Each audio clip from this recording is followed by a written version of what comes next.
Bienvenue sur Tu savais ça, le rendez-vous des sujets strictement inutiles et donc, vous l'avez compris, rigoureusement indispensables. Aujourd'hui, on va s'attaquer à un de ces petits mystères du quotidien qui nous fait tous fondre. Vous connaissez la scène, pas vrai?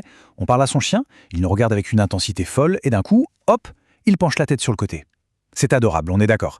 Mais au-delà de ce geste super mignon, qu'est-ce qui se passe vraiment dans sa petite tête à ce moment-là?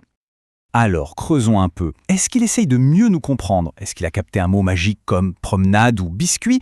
Ou est-ce que c'est juste une technique bien rodée pour avoir plus de gratouilles? Eh bien, la vérité, c'est que ce petit mouvement en apparence tout simple cache en fait une mécanique cérébrale assez complexe. C'est un mélange d'écoute, d'analyse et même d'intelligence émotionnelle. Allez, on commence par la raison la plus simple, la plus logique, on va dire, l'audition. C'est d'abord et avant tout une question de physique. On sait tous que les chiens ont une ouïe bien plus développée que la nôtre. Ça, c'est une certitude. Mais pour localiser un son dans l'espace, ce n'est pas toujours si simple pour eux. En inclinant la tête, ils changent en fait l'angle avec lequel le son arrive à chacune de leurs oreilles. Ce tout petit ajustement, ça leur permet de calculer avec une précision quasi millimétrique d'où vient le son et à quelle distance il se trouve. C'est un peu comme s'ils faisaient de la trigonométrie avec leurs oreilles sans même s'en rendre compte. Et il y a un autre truc assez fascinant, c'est leur propre corps qui peut parfois leur poser problème. Prenez les races qui ont un long museau, comme les lévriers ou les bergers. Eh bien, ce museau, il peut littéralement faire obstacle au son qui vient de face. Ça crée une sorte de petit angle mort sonore.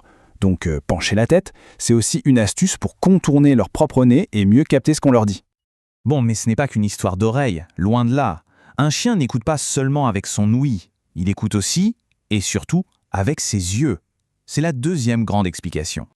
Les chiens sont de véritables maîtres dans l'art de nous décoder. Ils passent leur temps à nous observer. Et en penchant la tête, ils se dégagent la vue. Le museau, encore lui, peut gêner leur champ de vision. Ce mouvement leur offre un meilleur angle pour voir notre visage en entier et capter toutes nos micro-expressions. Un petit sourire en coin, un sourcil qui se lève.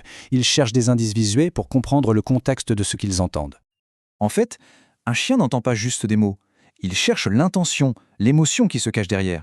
C'est pour ça qu'il peut être aussi content si on lui dit « on va chez le véto » avec un grand sourire, que si on lui dit « on va se promener ». Pour lui, le ton de la voix et l'expression du visage, c'est au moins aussi important que les mots qu'on utilise. On a donc l'ouïe et la vue. Mais la science nous a récemment appris que ce geste est aussi une sorte de fenêtre ouverte sur leur cerveau. C'est un signe visible qu'ils sont en pleine réflexion. Figurez-vous qu'une étude super intéressante de 2021, menée par un certain Andrea Somese, a mis en lumière une catégorie de chiens qu'ils ont appelés les super apprenants. Ce sont des chiens, souvent des border collies, qui ont une capacité à comprendre notre langage qui est juste hors norme. Ces super chiens peuvent reconnaître plus de 100 mots différents. 100! Et ce qui est vraiment dingue dans cette étude, c'est qu'ils ont remarqué que ces super apprenants penchaient la tête de façon quasi systématique quand ils entendaient un mot qu'ils connaissaient, bien plus souvent que les autres chiens. La conclusion de tout ça, c'est que ce mouvement n'est pas du tout un réflexe passif, c'est un vrai marqueur d'attention. C'est le signe physique que le chien est en train de faire un effort, qu'il cherche dans sa mémoire, dans sa sorte de bibliothèque mentale, pour faire le lien entre un son et une action ou un objet. On voit littéralement son cerveau se mettre en marche. Alors, récapitulons.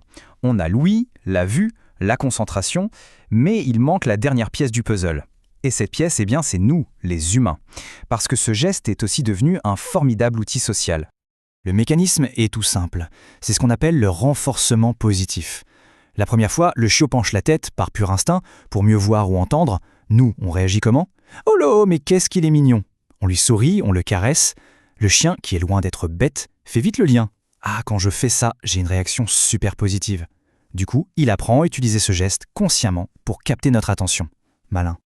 Petite précision importante quand même, tous les chiens ne le font pas systématiquement. Ça dépend de plein de choses.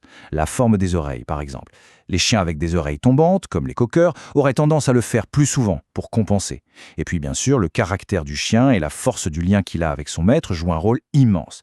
Plus un chien est attentif à son humain, plus il aura tendance à le faire. Allez, pour le plaisir, on se fait un petit tour rapide de quelques infos bonus un peu surprenantes autour de ce comportement. On apprend par exemple que les chiens sont plus réceptifs aux voix aiguës, donc souvent les voix féminines. Que ce geste n'est pas là à la naissance, il apparaît chez le chiot vers 4 ou 6 mois, au moment où il commence vraiment à interagir avec nous. Le record absolu est détenu par une border collie nommée Chaser, qui comprenait plus de 1000 mots. C'est juste vertigineux. Et enfin, que leur sensibilité à nos expressions est comparable à celle d'un bébé humain. C'est fou, non? Et juste pour le clin d'œil, une petite comparaison avec nos amis les chats. C'est assez drôle. Là où le chien va pencher toute sa tête pour bien montrer qu'il écoute et qu'il est impliqué, le chat, lui, va juste orienter une seule oreille, de façon presque invisible. C'est sa manière de dire « oui, oui, j'ai tout entendu, mais je ne vais pas en faire tout un plat ». Deux styles, deux ambiances.